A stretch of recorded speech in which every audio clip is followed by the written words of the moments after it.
자, 안녕하세요. 자, 오늘부터는 용도 변경에 대해서 살펴보도록 하겠는데요. 자, 이 부분이 이제 복잡하고 또 외울 것도 많은 부분입니다. 그런데 제가 가장 적은 지면을 할애해서 자, 이렇게 이제 정리를 해놨어요. 이 정리한 특징은 뭐냐면은 이 시설군과 용도군 그리고 이 용도군의 종류를 한꺼번에 이렇게 한 표로 정리했다는 거예요. 이렇게 정리되어 있는 교재가 많지 않을 겁니다. 대부분의 교재는 시설군과 용도군을 이렇게 간단하게 언급을 하고요. 이 용도군의 각 시설의 이 종류를 별도로 다시 표기하고 있어요. 그렇게 하는 이유가 나중에 설명드리겠지만 이제 여기 이것 때문에 그렇습니다. 자, 이렇게 한 표로 정리하면 단 하나 좀 문제가 되는 게 뭐냐면요. 이 이종 근린생활시설에 다중생활시설이 여기에 포함되어야 되는데 이 시설군 분류에서는 이 다중생활시설이요. 이곳에 들어가 있지 않고 자, 위에 보면은 영업시설군에 자, 이 다중생활시설, 즉 고시원업의 시설이 들어가 있어요. 그래서 제2종 근린생활시설 중 다중생활시설이 여기에 이렇게 들어가 있습니다. 그래서 분리해 놓는 것인데 이것만 여러분이 이해를 하고 주의를 하시면은 이렇게 한꺼번에 모아서 내용을 파악하는 것이 훨씬 더 효과적이고 내용을 이해하기에 더 간편합니다. 자, 그런데 왜 이렇게 제2종 근린생활시설 중 다중생활시설을 제2종 근린생활시설에서 빼가지고 영업시설군에 위치했는지에 대해서는 이따 설명을 드리면서 다시 언급을 해드리도록 하겠습니다. 자, 그러면은 이제 이거를 공략하는 방법을 말씀을 드리도록 할게요. 먼저 이 9개 시설군을 순서대로 암기를 하셔야 됩니다. 그래서 여기 이제 암기 코드를 정리해놨죠. 자산 전문 영업 교복 근으로 주기. 자산을 전문적으로 영업하는 그런 사람들 굉장히 힘들죠. 늘 이제 양복, 그 교복을 입고요. 일을 합니다. 그래서 근으로 주기. 한 근을 교복을 준다. 뭐 그런 식으로 암기를 하시면 되겠고요. 그냥 첫 글자만 따서 자산 전문 영교 근 주기 이렇게 암기하셔도 됩니다. 자산 전문 영교 근주기 그렇게 암기를 하셔도 됩니다. 자산 전문 영교 근주기. 자, 이거를 왜 순서대로 외워야 되냐면요. 여기 이제 위로 갈수록 상위 시설군이에요. 그래서 자동차 관련 시설군이 가장 위에 있고요. 그 다음에 기타 시설군이 맨 밑에 있는 하위 시설군입니다. 그래서 위로 갈수록 만약에 밑에서 위로 이렇게 용도가 변경될 때는 허가를 받아야 되고요. 위에서 아래로 용도 변경 시에는 그냥 신고만 하고 그 다음에 수평으로 움직일 때는 나중에 언급드리겠지만 건축물 대장 기재 내용 변경 신청만 하면 되도록 그렇게 되어 있어요. 자, 그런데 왜 밑에서 위로 가면은 허가를 받아야 되냐면은 이 위로 올라갈수록 위험합니다. 밑으로 내려갈수록 덜 위험해요. 그러니까 덜 위험한 곳에서 위험한 곳으로 가니 이런 경우는 허가를 받아야 된다는 거고요. 위험한 곳에서 덜 위험한 곳으로 가는 것은 그냥 신고만 해도 된다는 거예요. 자, 이와 관련해서 시험 문제가 나오기 때문에 이거를 이제 순서대로 암기를 하셔야 되는 거고요. 그런데 이 시설군이 뭐 예를 들어서 산업 등의 시설군이 뭐 자동차 관련 시설군으로 바뀌니 이것은 허가를 받아야 된다. 그런 식으로는 절대 안 나오죠. 산업 등의 시설군에 있는 이 공장 용도를 갖다가 자동차 관련 시설로 바꾼다. 이렇게 문제가 나오는 겁니다. 그런데 그렇게만 나와도 해피한데 구체적으로 있는 종류로 넘어가서 뎁스를 세 단계까지 깊이 들어가는 겁니다. 그러니까 여객 자동차 터미널을 정비화원으로 바꾼다. 그런 식으로 나오는 거예요. 자, 그렇다 그러면은 이 자동차 관련 시설군에 이 정비학원이 있다는 것을 알아야 되는 거고요. 이 운수시설 내부에 여객 자동차 터미널이 있다는 사실을 알아야만 문제를 풀 수 있습니다. 이 여객 자동차 터미널이 운수시설, 즉 산업 등의 시설군에 있는데 이것이 그 윗단계인 정비학원이 소속되어 있는 자동차 관련 시설군으로 바뀌니 이것은 허가를 받아야 되겠구나. 그렇게 파악할 수 있어야 된다는 겁니다. 그러니까 결코 만만치가 않죠. 자, 그래서 이거를 전부 다 암기는 절대 하지 못하고요. 우리가 중요한 키가 되는 필요한 부분들에 대해서 시간 날 때마다 암기를 하시면 되겠고요. 자, 그것을 하나하나 살펴보도록 할게요. 자, 먼저 이 자동차 관련 시설군 내에 이제 자동차 관련 시설이 있고 자동차 관련 시설에는 어떤 것들이 있는지 보도록 할게요. 말 그대로 자동차 관련 시설입니다. 주차장, 세차장, 폐차장, 검사장, 매매장, 정비공장, 운전학원, 정비학원 이런 것들이 있습니다. 여기서 이제 전 단계까지는 자동차 관련 시설이라서 이런 것들이 있구나 충분히 우리가 이해할 수 있습니다. 주차장도 포함되어 있고요. 그리고 또 이 자동차 관련된 것은 차가 왔다 갔다 하기 때문에 위험합니다. 아무리 주차장이라도 위험하고요. 자, 그런데 여기에 이 운전학원과 정비학원이 포함되어 있다는 사실을 체크를 하셔야 되는 겁니다. 자, 이것과 같이 관련지어서 알아두셔야 될 것이 비슷한 성격인 것 같지만 이 여객 자동차 터미널, 철도시설, 공항시설, 항만시설은요, 산업 등의 시설군에 운수시설에 포함돼요. 그래서 이 두 가지를 비교해서 잘 알아두셔야 됩니다. 자, 그러면 넘어갑니다. 산업 등의 시설군에는요, 용도군이 하나, 둘, 셋, 넷, 다섯, 여섯, 일곱 가지가 있어요. 그래서 이 종류 용도군을 먼저 암기하고 각각의 이 용도군에 어떤 종류의 것들이 있는지까지 살펴봐야 됩니다. 자, 그래서 이것도 이 이니셜을 따서 이렇게 암기를 하시면 되겠습니다. 이 산자는요, 창공 운수를 조심해야 돼요. 묘지에 장래될 위험이 있기 때문에 그렇죠. 그래서 산자, 자원 관련 시설, 창공, 창고시설, 공장시설, 그 다음에 운수시설, 묘지에 장래될 위험이 있다. 묘지 관련 시설, 장례시설, 위험물 저장, 처리시설이 있습니다. 자연순환 관련 시설에는 뭐 이런 것들이 있다라는 거 충분히 파악할 수 있고요. 이 창고시설 중에 주의해야 될 것이 창고하역장은 당연한 것인데 물류터미널이 창고시설에 해당된다는 거예요. 물류터미널은요, 운수시설이 아니고요. 창고시설입니다. 말 그대로 물류를 움직이는 곳이니까 창고시설입니다. 자, 공장시설은 공장이고요. 운수시설 좀 몇 개 살펴봤고요. 묘지 관련 시설, 화장시설, 봉안당 이런 것들이고 장례시설, 장례식장, 동물 전용 장례식장, 위험물 저장 처리시설. 자, 주유소가 위험물 저장 처리시설입니다. 이 자동차 관련 시설이 아닙니다. 주유소는 석유 판매소 등등등. 자, 이렇게 암기를 하시면 되겠고, 전기통신 시설군에는 전방에 우리가 걷다 보면 전방에 발이 있죠?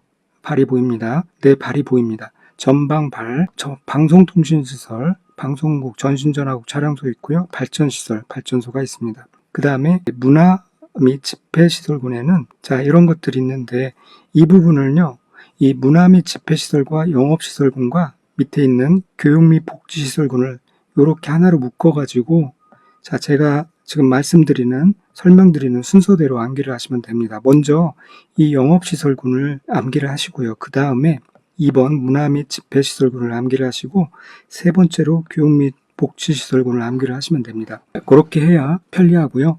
그 다음에 요 세 가지의 시설군에서 문제가 집중적으로 많이 나오니까 이것을 위주로 해서 정확하게 파악을 하시는 게 필요합니다. 먼저 영업시설군에는요, 이렇게 암기를 하세요. 영수기가 운 판다. 자, 영수기가 운을 파는 거는 이제 뭐 점을 본다는 건가요? 어쨌든 영수기 운을 팔아요. 그러니까 위에 이제 두 번째로 문종관이라는 사람이요, 위가 아파요. 돈을 많이 버는가 봐요. 그래서 문종관이라는 사람이 위가 아프죠. 위가 쓰려요. 자, 그러다 보니까 이 문종관이가요, 자, 병원에 가가지고 나이 먹은 의사님, 교수님한테 의료해달라고 말해줘요. 교수야, 의료해줘 라고 얘기를 합니다. 자, 그렇게 먼저 암기를 하세요. 영수군 판다. 그러니까 문종관 위 아파. 그래서 병원 가서 노교수야 의료해줘. 그렇게 암기를 하신 다음에 자, 하나하나 다시 영업시설군의 숙박시설에 대해서 살펴보자고요. 일반 숙박시설이 있고요. 관광 숙박시설이 포함되어 있습니다. 그리고 이 바닥면적 합계가 500제곱미터 이상인 거는 다중생활시설이라 할지라도 이 숙박시설에 포함됩니다. 자, 그리고 이와 관련해서 이제 밑에 살펴봐야 될 것이 이 바닥면적 500제곱미터 미만인 고시업인 경우에는요, 원래는 자, 2종 근린생활시설에 포함돼야 되는 것이라고 그랬죠. 그런데 이거를 이 시설군 분류에 있어서는 위로 올려다가 한참 위로 올렸죠. 이 영업시설군 밑에 두는 겁니다. 제2종 근린생활시설 중 다중생활시설이 여기에 들어가는 거예요. 굳이 이렇게 몇 단계를 건너뛰어서 이 위쪽에 위험시설물로 분류를 하는 이유가요, 특별히 이 다중생활시설 중 이 고시원이라는 것은 뭐냐면, 여러분 고시원 구조가 어떻게 됐냐면 다닥다닥 붙어 있어요. 그리고 각 경계벽이요, 예전에 지은 것들을 보면 거의 합판식으로 되어 있고 한쪽에서 불이 나면 완전히 삽시간에 다 옮겨 붙는 그러한 위험시설군입니다. 말하자면. 그래서 안전과 화재 위험성을 고려해서 원래는 2종 생활시설에 2종 근린생활시설에 있었던 거를 위로 빼 올린 겁니다. 그렇게 이제 상위시설군으로 이렇게 분리했다는 거. 그래서 이 영업시설군의 숙박시설에는 500제곱미터 이상인 다중시설이 들어가 있고요. 미만인 거는 이 밑에 운판 다에 이렇게 들어가 있는 겁니다. 그렇게 이해를 하시면 되겠고요. 운동시설 이렇게 있고요. 판매시설 이렇게 있습니다. 뭐 특별한 이슈는 없고요. 그리고 이렇게 영업시설군으로 분류한 이제 또 이유도 이런 이유도 있는 것이죠. 위험하긴 한데 어디에 위치할까? 이 영업에 영리 목적으로 운영되는 시설이다. 단순 주거 공간이라기보다 그래서 여기에 이제 위치시킨 이유도 있습니다. 그렇게 파악하시면 되겠고요. 그 다음에 이제 이번에 이 문화 및 집회 시설군에 들어가서 보시면은 첫 번째 문종관 의학파의 문화 및 집회 시설, 여기에 바닥 면적 500제곱미터 이상의 공연장, 집회장, 관람장 이런 것들이 들어가는데요. 이 문화 및 집회 시설에 이 동식물원이 들어간다라는 거예요. 그것도 잘 알아두셔야 됩니다.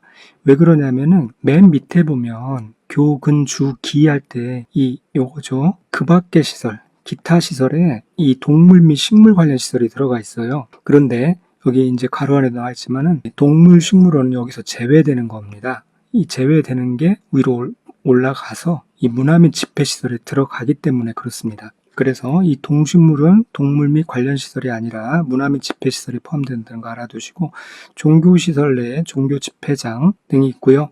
이 교회 같은 경우 바닥 면적 합계가 500제곱미터 미만이면은요 그냥 이중 근린생활시설에 해당돼요. 그러니까 동네에 있는 소규모의 그런 교회 같은 경우 대부분 500제곱미터 이상이 미만입니다. 그런 경우는 종교시설이 아니라 여기 보면은 종교집회장 이렇게 나옵니다. 바닥면적 500m 미만, 500제곱미터 미만인 종교집회장. 그런 거는 대부분 이제 이종 근린생활시설이라는 거 이해하시고요. 그 다음에 관광 휴게시설에 야외음악당, 야외극장, 관망탑, 휴게소 등이 있고요. 의락시설에 이 단란주점 150제곱미터 이상일 때 들어가고, 만약에 150제곱미터 이하 미만일 때는 2종으로 들어갑니다.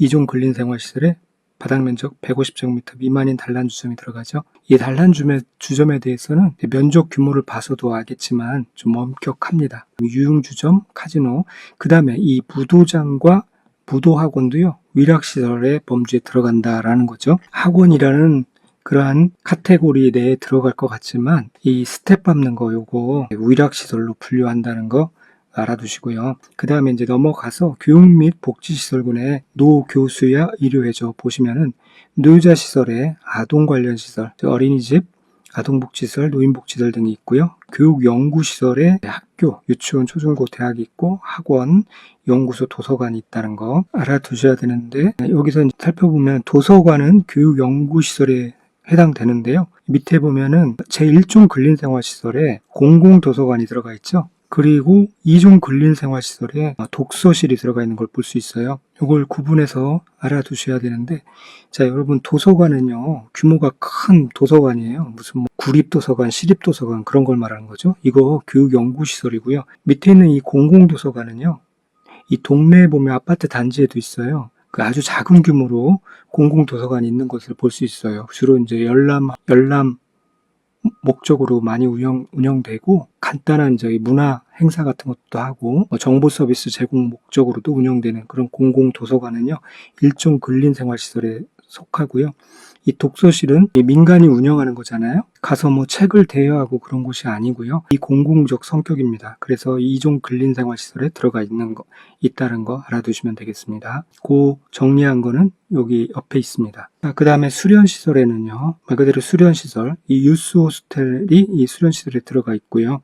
야영장시설, 의료시설에는 병원이 있습니다. 그런데 이 의료시설에 이 동물병원은 포함되지 않죠. 동물병원은요, 여기 나와 있는데 300제곱미터 미만인 경우에는 1종 근린생활시설이고요. 300제곱미터 이상인 경우는 2종 근린생활시설입니다. 그렇게 알아두시면 되겠습니다. 자, 그 다음에 근린생활시설군은요 1종 근린생활시설과 2종 근린생활시설로 나뉘는데, 자, 이게 왜 이렇게 나뉘냐면은 1종은요 주로 주민 필수 생활시설로 구성되어 있습니다. 예, 구성 내용을 보시면 알겠지만, 그러니까 이 생존을 위해서 필요한 필수 시설인 거죠. 그리고 대체로 작습니다. 필수 시설이면서 소규모예요. 자, 그런데 2종 근린생활시설은 필수 시설이 아니라 선택 시설입니다. 그러니까 있으면 좋지만 없어도 딱히 사는데 지장이 없는 그런 종류의 편의 여가생활시설입니다. 그리고요, 대체로 1종보다는 큽니다. 규모가. 자, 그렇게 구분을 해주시면 좋아요. 자, 그러면 필수적이면서 비교적 소규모인 것이 어떤 것이 있느냐. 자, 이거를 이런 식으로 한번 말을 맞춰가지고 암기 코드를 정리해 봤는데요. 쭉 보시면은 대체로 그런 곳들인 것을 알 수 있어요. 자, 일종이가요. 일종이라는 사람이 주말에 뭐 이발하고 목욕탕 가고 세탁도 하겠죠. 그리고 의원 가서 치료를 해요. 산후조리원도 이제 바로 옆에 있어야 되고요. 그리고 마을회관 가서 뭐 지역 아동들 돕고요. 뭐 양수장도 있어요. 그 다음에 은행 ATM 가가지고 30만 원 뽑아가지고 공인중개사 사무소에 수수료 못 준 거 줘야 되죠. 그 다음에 자, 그리고 300원 주고 동네 카페 가가 커피 마십니다. 그리고 동물병원 가서 강아지 치료하고 미용도 시키고요. 500원 주고 탁구 치고, 자, 1000원 주고 동네 편의점 가가지고 새우깡 하나 사 먹습니다. 책도 사고요. 뭐 이런 것들. 공공도서관 가서 책도 빌리고, 전기자동차 충전소도요. 아파트 단지 내에도 있죠. 일종 근린생활시설에 속한다는 거 알아두시면 됩니다. 그래서 정말 필수적인 시설들이 이렇게 들어가 있는 걸 볼 수 있어요. 자, 반면에 이종 근린생활시설은 일종에 비해서 규모가 또 크고 어떤 영리 목적인 것들, 그리고 선택사항인 거, 아주 필수적인 건 아닌 것들을 알 수가 있어요. 예를 들면 총포 판매소, 사진관, 독서실, 기원, 안마시술소가 이종 근린생활시설에 있습니다. 노래 연습장, 일반 음식점, 휴게 음식점은 커피만 파는 데예요. 음료만 파는 데고, 일반 음식점은 술도 파는 데죠. 이종 근린생활시설에 있다는 거, 요거 매칭을 잘 하셔야 되고, 장의사도 있습니다. 동물 미용실 있고요. 500제곱미터 미만의 공연장, 500제곱미터 미만의 종교 집회장, 자, 자동차 영업소, 그 다음에 위에 해당되지 않은 서점, 자, 이런 등등등이 있습니다. 위에 이 탁구장 같은 경우 공 작아가지고요, 다칠 염려 없어요. 그러나 테니스장, 골프 연습장 이런 것들, 볼링장, 당구장 이런 거 공으로 맞으면 아픕니다. 때에 따라서 크게 다치죠.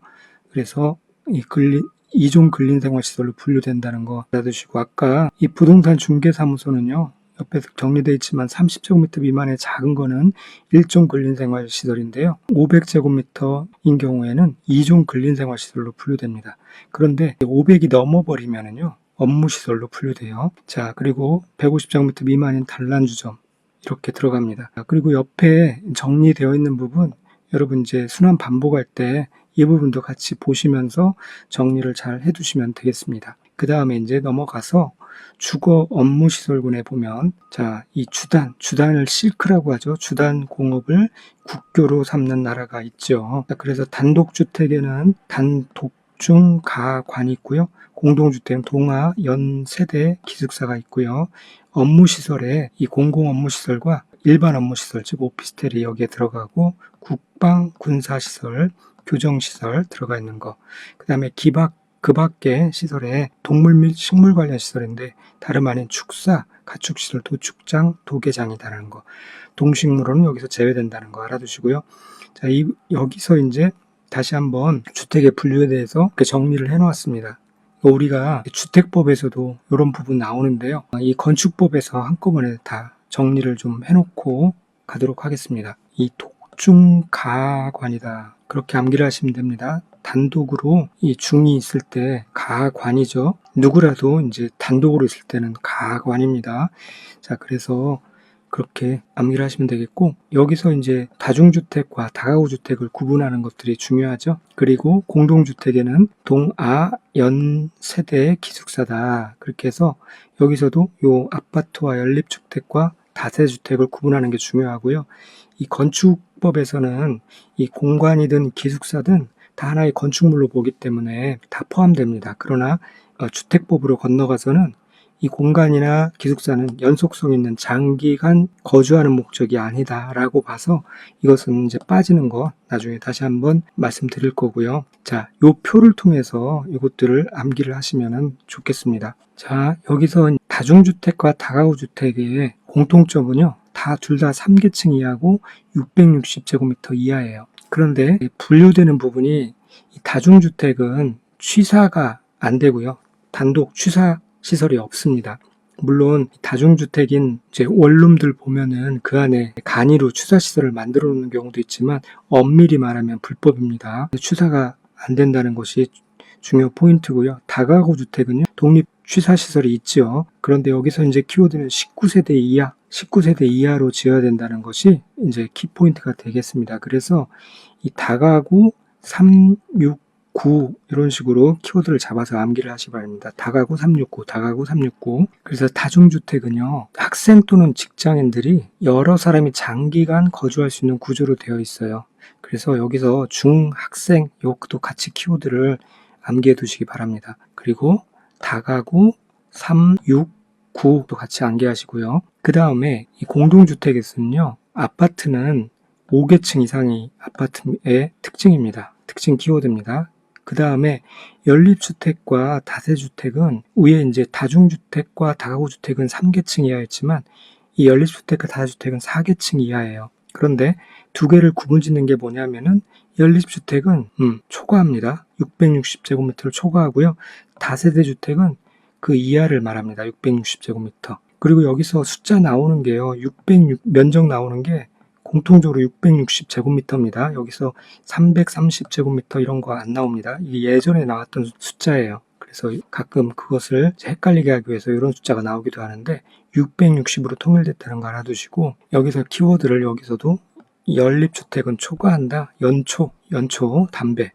연초라고 그렇게 말을 이어서 입에 붙여 놓으시고요. 이거를 이제 훈련하기 위해서 옆에 보시면 됩니다. 4계층이면서 이 4계층이면서 660제곱미터다 라고 하면은 초과가 아니죠. 660제곱미터 이하에 해당되니까 이건 다세주택인 거고 5계층이다 라고 하면 무조건 아파트가 되는 거예요. 뒤에 면적 상관없이요.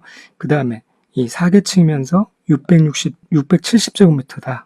자, 4계층이면서 670이면 660을 초과했네요. 이건 이제 연립주택이 되는 거죠.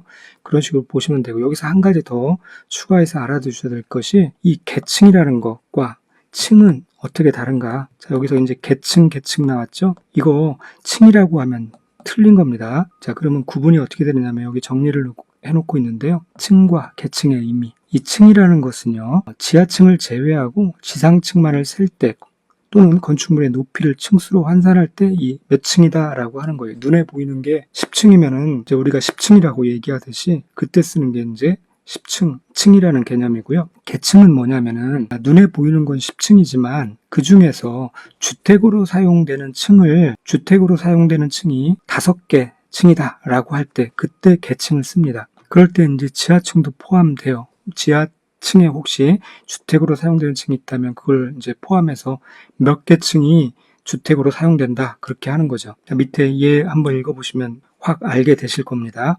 자, 그런 식으로 이 부분 정리를 잘 해놓으시고요. 이런 부분도 이제 간혹 문제에 나와요. 심지어는 학개론에도 이런 문제들이 종종 나옵니다. 그런데 이런 거 틀려버리면 너무 다른 것보다도 가슴 쓰리죠. 그래서 나오면 반드시 가져갈 수 있도록 잘 정리를 해두시기 바랍니다. 자, 그 다음에 이제 용도 변경 부분 살펴보겠는데요. 자, 앞서도 설명드린 대로 자산 전문 영업, 교복 근주기 그 순서대로 암기를 했는데 밑에서 위로 용도가 변경되면은 허가 대상이라고 그랬고요. 그러니까 상위군에 해당되는 용도로 변경하는 경우 이렇게 표현을 합니다.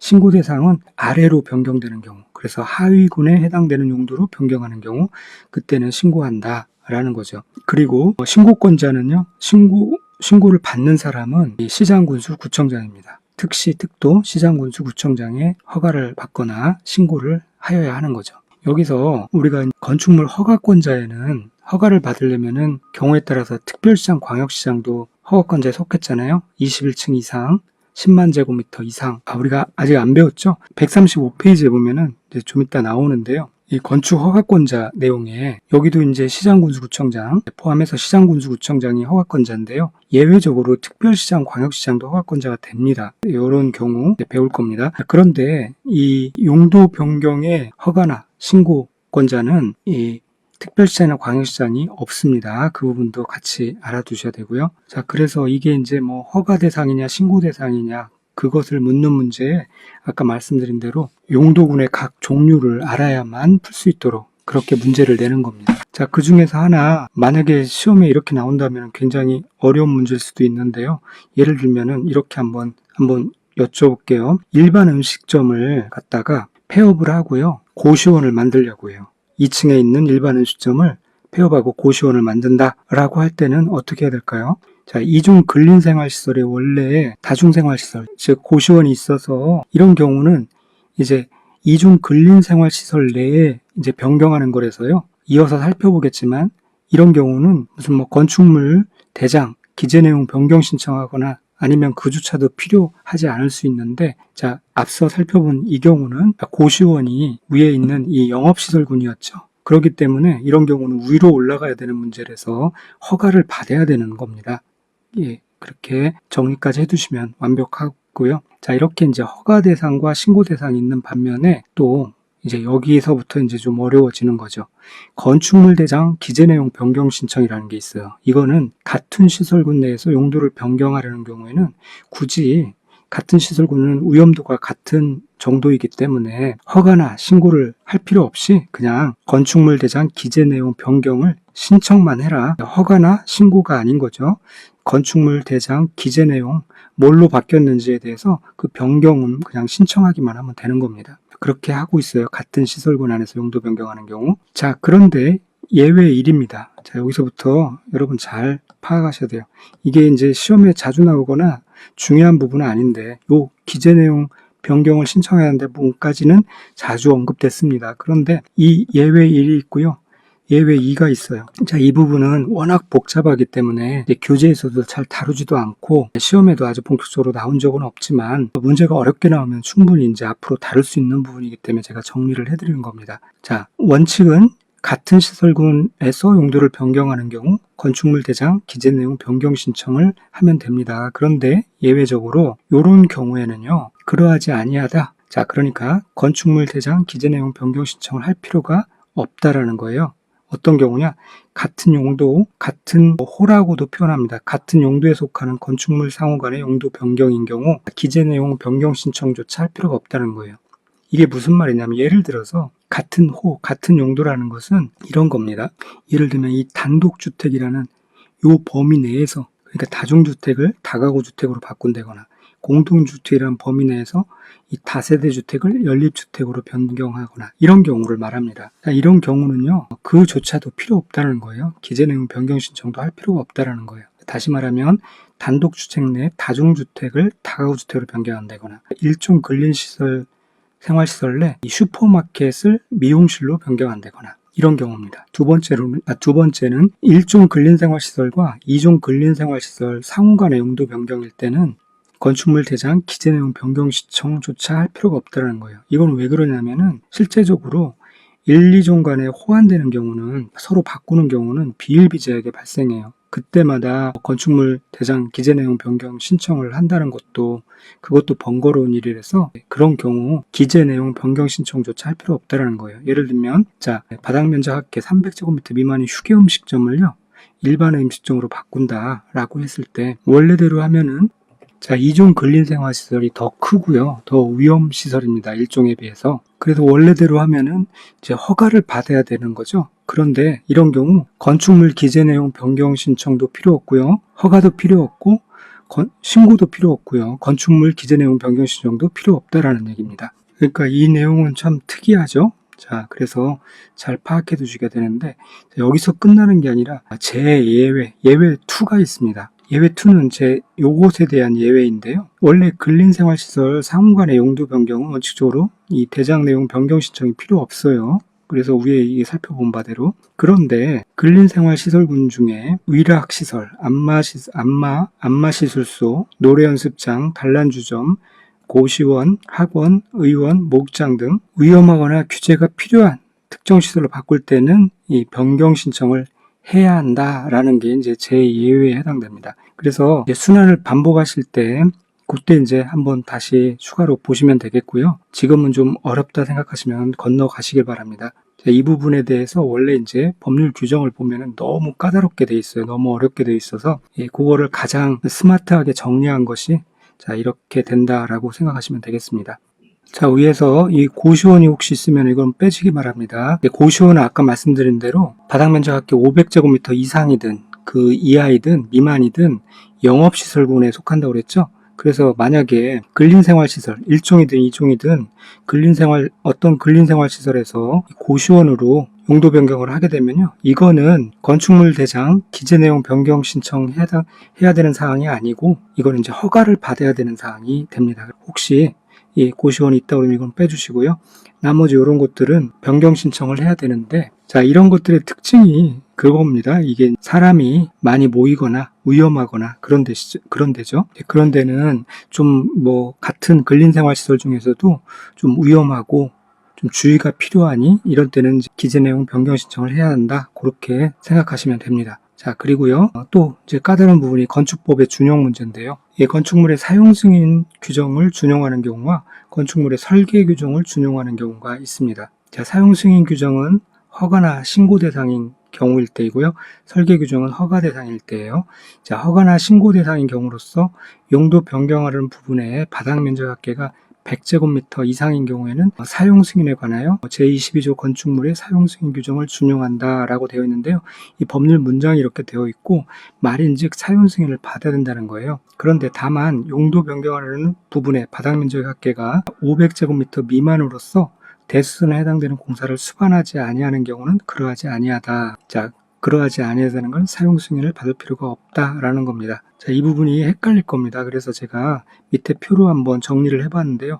이 표가 없으신 분들은 자, 화면을 멈추시고 이거를 한번 정리해서 이렇게 메모를 해 놓으시기 바랍니다. 자, 이 위에 살펴본 문장을 다시 한번 보면은요. 바닥 면적의 합계가 100제곱미터 이상인 경우는 사용 승인을 받아야 된다라는 거예요. 그런데 그 500제곱미터 미만으로서 만약에 대수선이 없으면은 그런 경우는 사용 승인을 받을 필요가 없다라는 거죠. 그 말인즉 다시 살펴보면은 500제곱미터 이상이면은요. 대수선이 있든 없든 간에 무조건 사용 승인을 받아야 된다는 거예요. 그렇게 심플하게 정리를 해 두시면 되겠고, 이 설계 규정 준용 내용도 보시면은 바닥 면적 합계가 500제곱미터 이상인 용도 변경의 이 설계에 관해서는 자, 23조 건축물의 설계 규정을 적용한다. 이 말은 건축사에는 설계를 해야 된다. 설계를 반드시 건축사를 통해서 해야 된다라는 거예요. 자, 그것까지 같이 포함해서 표를 통해 살펴보면은 자, 먼저 이거는 허가 대상인 경우에만 그렇게 하면 됩니다. 이 설계에는요.